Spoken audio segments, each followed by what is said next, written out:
We should shave your head maybe. You don't care what I do, do you? No. Do you want me to cut it short? Not too short. Not too short.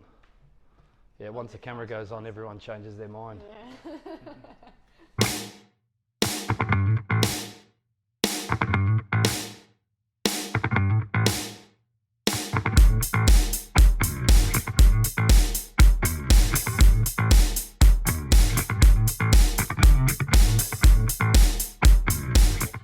Hey guys, welcome back to another episode of HairTube. I'm here with Lucy. Hi. You would remember Lucy from previous videos we've done. So those of you who've been long-time subscribers would be very familiar with Lucy. She's sitting right here. Maybe it would be close to maybe 12 months ago almost. Longer. Two years ago. Yeah, we actually did a live video here from the salon. So that was the last time you had your hair done too? No, you came in and had it done. You came and had it done after that. But yeah, so we did a video with Lucy quite some time ago, and she's come back again. So today we're going to just continue with the lightness. You can see that it's grown out a little bit. We're just going to take the blonde back up towards the root. Just going to do like a nice root stretch, and then we're going to do a really nice long laid haircut. What I'm going to do today that's different to what I did on Jessica last time, which is in our last video, although the cut and color may be the same, I'm going to work on shaping the front a little bit different. So I'm going to use a different technique. And then we're not going to leave the front longer. We're actually going to sort of square it off a little bit so that we don't have those longer points in the front. That'll be a little bit different too. I just think that this needs to come away from Lucy's face a little bit, so we might bring these up and get some of that blonde next to her face. It'd be nice, and try and leave as much length as we can. I like to have contrast in the layering and the length, so that'll be fun. You trust me, don't you? You should by now. Yeah. Lucy just told me I cut her hair for the first time when she was like 17 or something, and that was like 5 years ago. Yeah. Man, time goes fast. So I'm going to start the color. I'm not going to film the whole color again. I've done that previously, and it takes a long time, and we're going to be here 3-4 hours. So I'll do like a sort of, not a time lapse as such, but what we'll do is sort of show you parts of the color, and then obviously I'll show you the whole haircut unedited. So we're going to get over to the color room, mix some stuff up, get Lucy caped up, and then we're going to start the color. Let's start with the color. Aaron's actually here, so we're going to be working on this together. Just in the interest of time. So we spoke off camera about what we're going to do with Lucy's color. So we've decided to actually leave a veil out on the top just to diffuse the lightness that we put underneath. It's also nice for when it grows out so we don't end up with roots, although we'll probably make it a little bit thinner than that just because we also want to make sure that it looks quite sort of soft as well. We don't want to have like just blonde hair coming out from underneath and this dark piece of hair that's falling on top, because that'll look a bit odd. So I'm going to section up here, and then Aaron will be over, and we're actually going to set up a time lapse, so that should be pretty fun to watch this on time lapse.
All right, so you can see we've finished doing our weaves through here.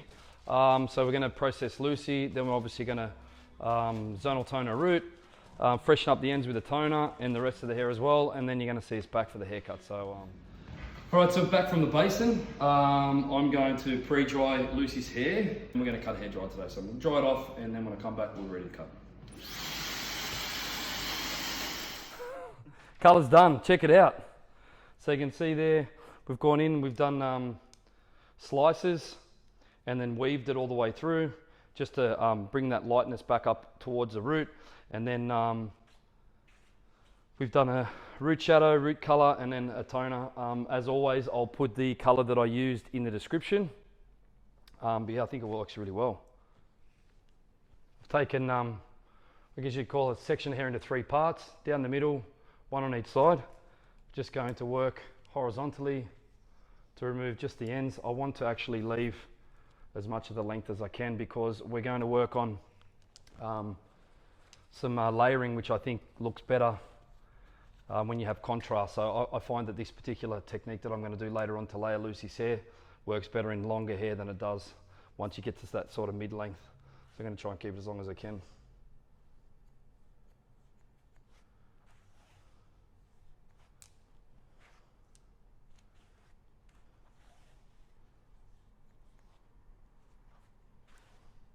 You could probably really...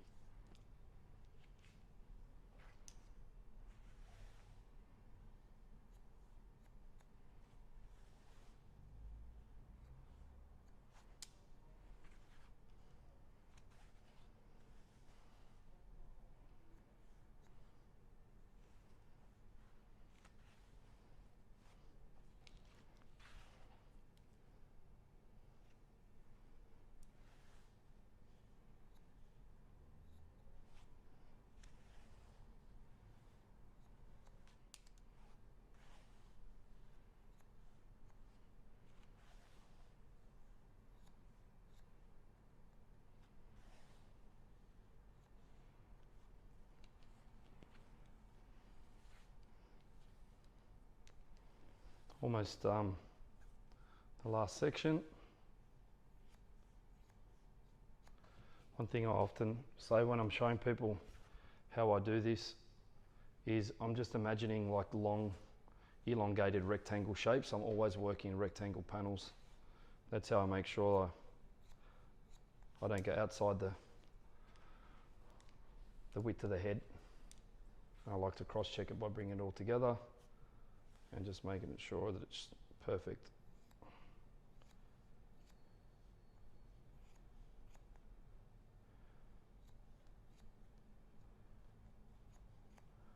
We're going to move on to the sides.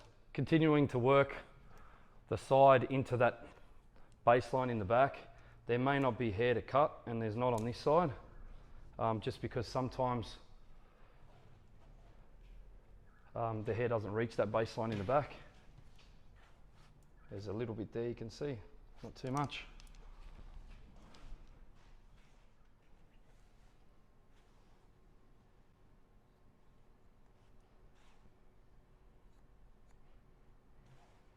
It was a little bit longer on the right hand side, sorry, the left hand side, my other right.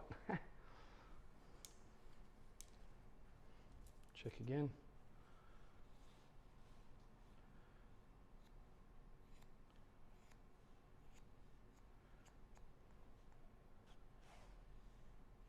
Previously you've seen me do this technique. I always like to start with guides. So when I start shaping around the face, I always start with a small triangle, and I always make sure that it's deep but thin. And working on Lucy's part, she often wears it in the middle. However, sometimes she likes to wear it on the side too and move it around. So this is almost like a pie section, I guess you could say. My length. Again, using a rectangle, you guys can see that, straight sides, making sure the short hair is in the back so that when we let it go, you can see the short hairs here and the long hairs there. It's very important. That's how you get the hair to kick back off the face without having to blow dry it back. Just make it a tiny little bit shorter. So I really want to open Lucy's face up, so I'll show you how I know if I've done it short enough or not. I just pull that forward And I just imagine that's going to sit there. It needs to be a tiny little bit shorter. Close your eyes for me, darling, just so you don't get hair in there. So I'm going to take about another 1/4 of an inch off, and I think that'll do it. And then I'm just going to bring the rest of that hair from the original section into it again. And then we're going to move her to the side so we can start actually connecting that to frame her face up.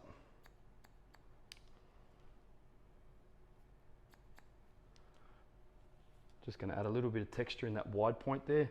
You can see in the back, because the section's narrow, just head forward for me, darling. Because the section at the back is narrow, it's quite thin when you project it, but at the front it's wide. So that's why I always just put a little bit of texture in the front of that section.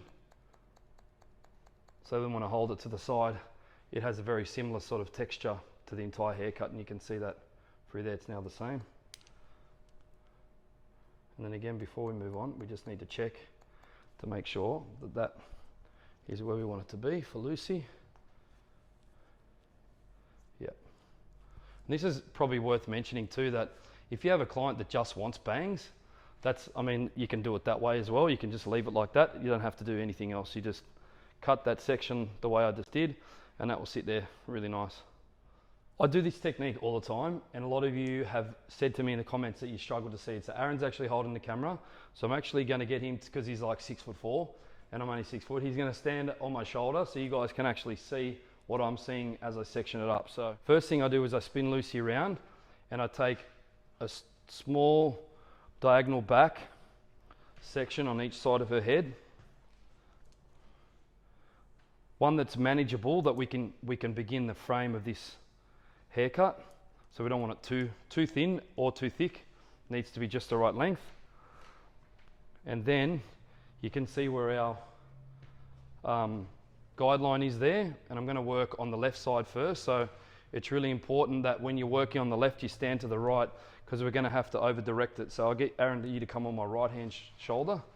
That way you'll be able to see that I've started over here to get my section, and then I move around here to Lucy's right hand side, well, my right, her left, and then we need to project this to about 90 degrees and over direct it. You can see there my guideline is here, and what the goal is to join. If you wanted to have maximum length and not cut out the corners, you want to actually make it quite dramatic and cut almost a straight line up towards that guideline. Then when you let it go, you'll see that it starts like that. So let me pick that up again.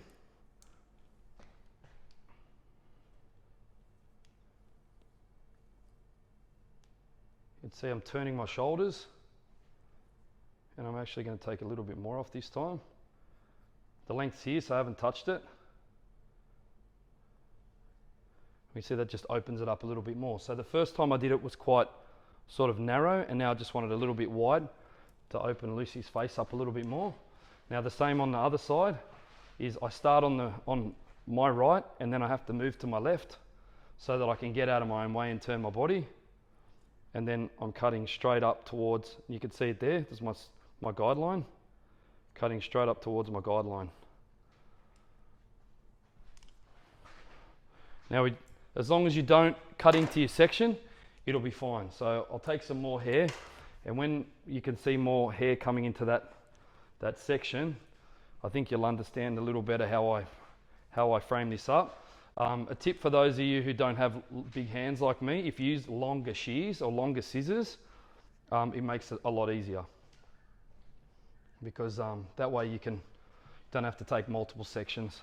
You can try and do it all at once. One thing to note is that you have to actually elevate the outside so you're horizontal. You don't want the comb being diagonal back. So you actually lift it all up at the same plane. So you're lifting the hair up from just in front of her ear or below her temple to 90 degrees up here. Then we're over directing again. And you can see it there.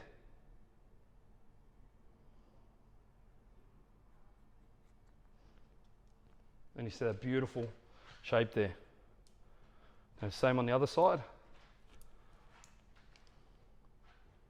Sorry about the earrings, babe. Yeah. I always try and avoid them, but every time I actually consciously try not to get someone's earrings, I end up getting them. So starting on over here to get the hair, just chin this way for me. You bring all the hair from here up to 90 degrees, so up to this point. And then we need to turn our body. There's our guideline there, you can see it underneath. And we're going from there, straight to the top. Or that original point, that triangle section that I used.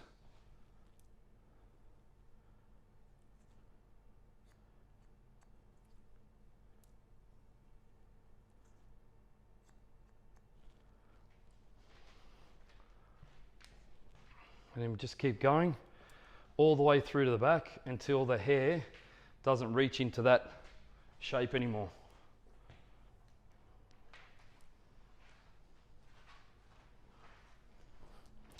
And just come to the back here, Aaron, just so they can see what ends up happening is you end up actually creating the guideline for the back layering, which is really important, or the sectioning. So you end up with a triangle at the back, and anyone who's come and done my workshops, my live workshops, which are, believe it or not, very, very different to what you see on YouTube, only because obviously in real time you can ask me questions, but if Lucy could just put her chin down, all the way down, you'll see effectively there you have a triangle. So people who come to my workshops, they go home having nightmares about me saying rectangles and triangles, because it's actually for me all about geometry and making sure that the maths is right and the angles are right. All right, so back around to this left-hand side again. We find our center section, picking it up all at once.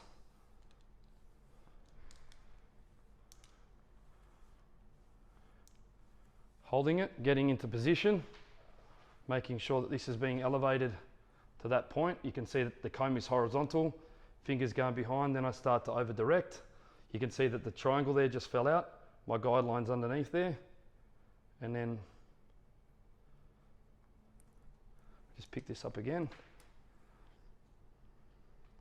Once you get this right, for me, this is the best way that you can frame someone's face, because I see too often, and it's fine, I don't judge anyone for how they cut hair, but I see too often hairdressers cutting strong solid lines, so they might cut down here and then they go back and texturize. Whereas if you can see that, that's already got the texture and the flow that I want at the end. One of the things I do once I'm almost through is I then stand to the side and I cross check. I like to cross check looking down on it, and any little pieces that, like any little pieces of hair that poke out from underneath, we can just nick them off.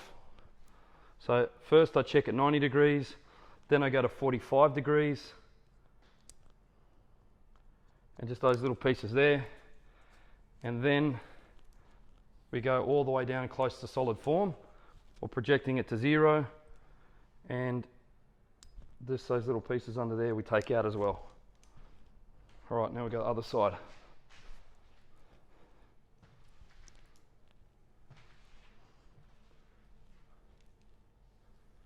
So the reason why I like to do it like this is because the rules of hair cutting tell me that the closer to 0 I project the hair and cut it, the more solid the hair becomes. The further away from 0 and I cut it, when it falls, the softer it falls. So for me, I figure, well, if I project the hair correctly, where at 90 degrees or above, or wherever you want it to go, then it's going to have the texture onto the ends that I want it to have. So it's going to have that feel that I want. Why is that important? Because we all know that when we texturize hair, we're compromising something, and what you compromise is longevity. So if you want your haircuts to last a long time, especially long haircuts, what you should try and do is avoid texturizing the hair too much. So now I'm going to cross check this. So you can see I just have to take that little bit out there. Have a look. We should have a beautiful, consistent shape in the front. And Lucy, you can do the honors, babe. Just push it back off your face. Just push it back like you normally would. Just rake your hands back. Just push it all back. And don't forget to push it through your part. Yep. So push it right back like this. Just loosen it all up, and then we'll just let it fall, and we'll see what it looks like. I think it looks pretty good. Okay, so we've got effectively our triangle. Let me just make it a little bit more pronounced so you can see that we effectively have a triangle in the back. So I'm going to go from the top to the bottom, and actually this is going to be seamless layered, but I actually want to have quite, not a lot of layering, but I want you to be able to see it. So as you can imagine, if I project the hair up here and all that hair falls out, that hair is not going to be layered. So this is going to be quite, you know, gentle when it comes to sort of layering. I actually want it to be a little bit more layered than that. So I'm going to show you that section first. Yeah, and then I'm going to spin Lucy around so you can see the projection. So I'm actually going to project it just above 90 degrees and almost like cut a straight line across my fingers like this.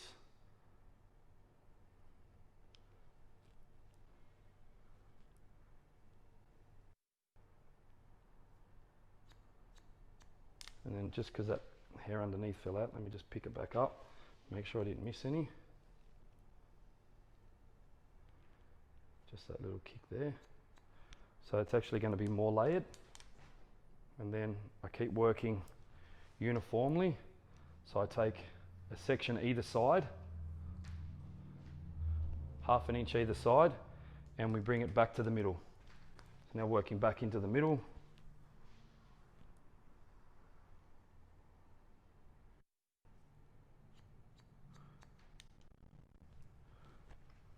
Making sure that I'm not shifting the distribution. It has to be straight back into the center of the head. Now taking another section from each side, bringing it back into the middle again.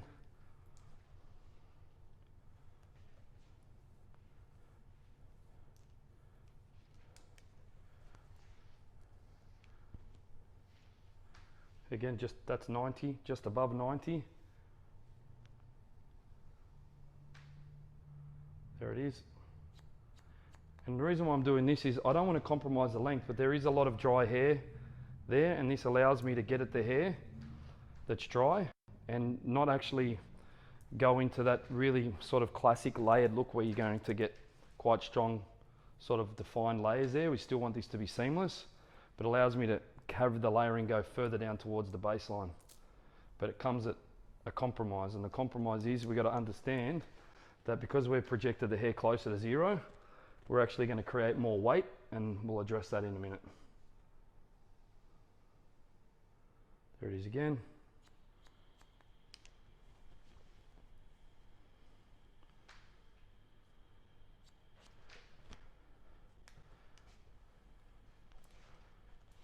And you'll see that that top, although it's still pretty seamless, you can see there is weight there. But like I said, we'll address it later. We're going to keep going first and now bring the sides in. One of the reasons why I bring this particular technique into the middle is because I've found that you can very easily create holes around the shoulder because of how far we're going. And the reason why that is because from here to here you've got that much hair, but from here to here you don't have hair to here above my finger. So that's the reason why I bring it back to the middle, because if we even did it uniform, you'll end up with a hole down here, or at very least it'll look lighter than everywhere else. So if I was projecting it further away, it wouldn't be such an issue, but because I'm doing this layering with low projection, you can actually cut holes there very, very quick. I've done it, trust me. We all make mistakes. Chin down a bit, thanks babe.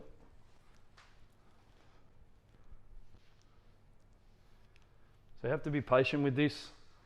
You can split it into two sections. I like to do it all at once. This is spin Lucy around so I can just check that I'm in the middle of her head. There it is there. Should fall straight in the middle. Then we're going to bring all this back.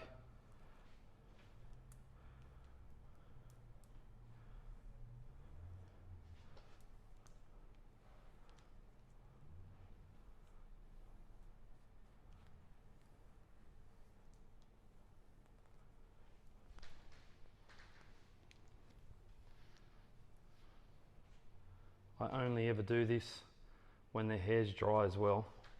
I don't do this technique wet. You can, I'm sure. And for those of you who do it that way, all the best. I don't have any issues with it myself. I just prefer to do it this way because I can actually feel, see and control the texture far better than if I were to do it wet.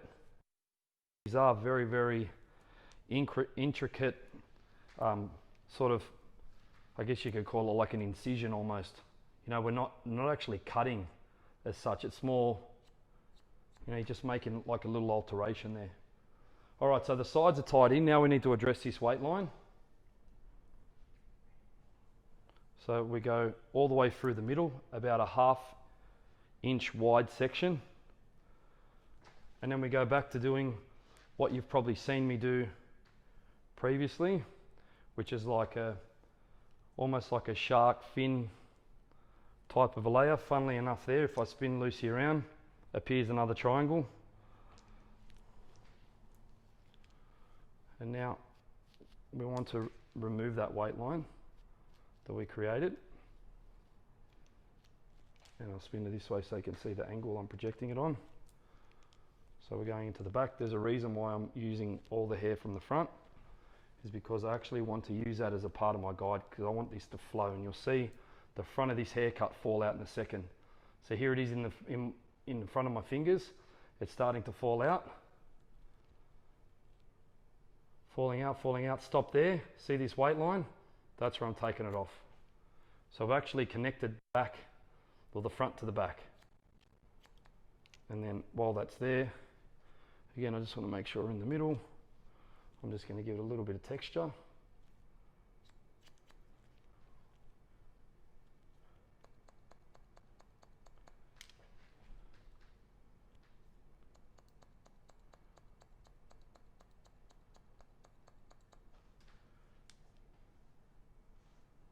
You can see that it just takes that weight line out of the middle. Now that we've got our guide for that, we can split it in half, and we can just work each side in that top section back to the middle again. If I spin Lucy this way, you'll see. There it is there. It doesn't seem like it's a lot, but if you leave it, it's a lump that you will be able to see when you wrap dry the hair.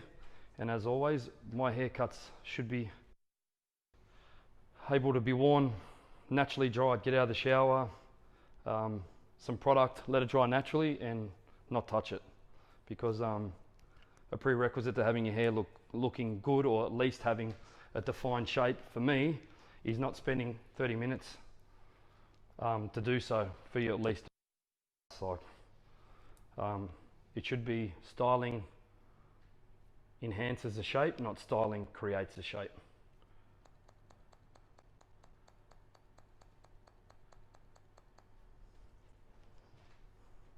All right, now we just repeat that on the other side, and then it's time to do some styling.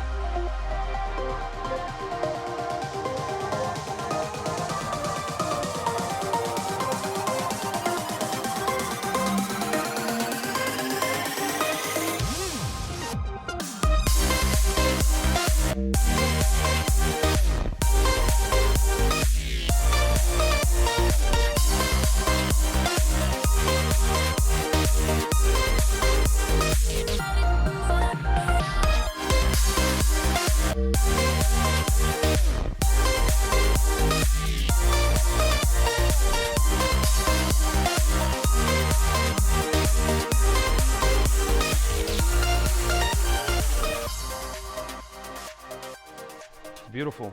So I just used some of the Matrix Smooth Setter. A lot of people use it as a product to blow dry hair with.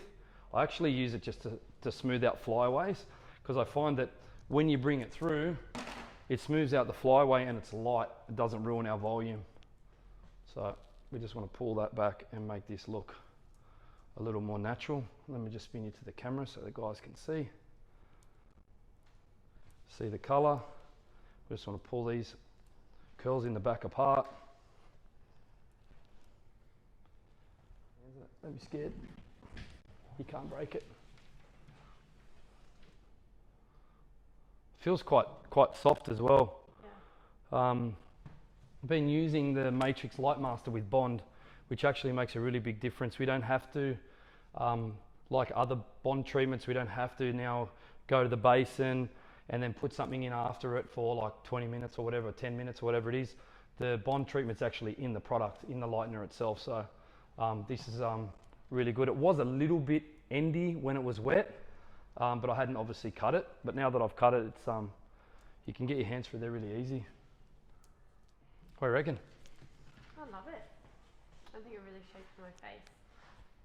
And it looks longer than when I walked in here. It looks longer because we took a triangle and made it oval. So it's probably a really good point to point out to you guys is by making the top shorter and leaving the ends longer, it actually stretches out the shape of the hair. And it does give the illusion of it being a little bit longer just because it's elongated. And I think it's also because it's not sitting on Lucy's shoulders anymore. But I did say in the beginning of the video that the idea of this layering was to actually keep the length, and it looked better if you had the ends longer and then did the interior shorter, and that's the reason why. But I'm going to spin Lucy around so you can see a colour one last time. So you can see that we did this beautiful colour, pre-lightened the hair, then we did a toner, and you can see that it's actually really beautiful, and I think the transition from the top to the ends is nice.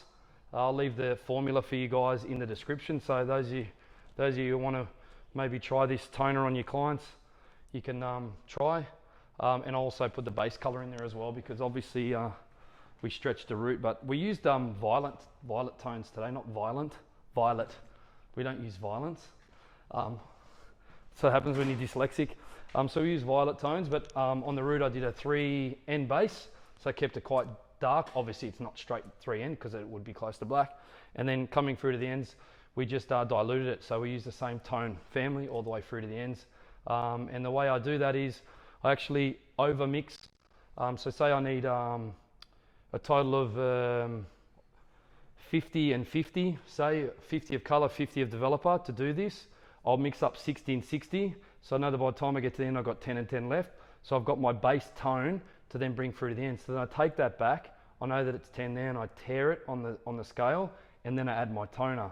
So all I do is I go along the family of the tone, and instead of being down here where it's level 5, I go up to where it's level 8 and 9 with a little bit of SPV and a couple of other little matrix tricks, and that's why you have that beautiful even tone all the way through. And shout out to Aaron here to the left, who was helping me do the color as well. Thanks for coming in today. Thank you so much. You're welcome.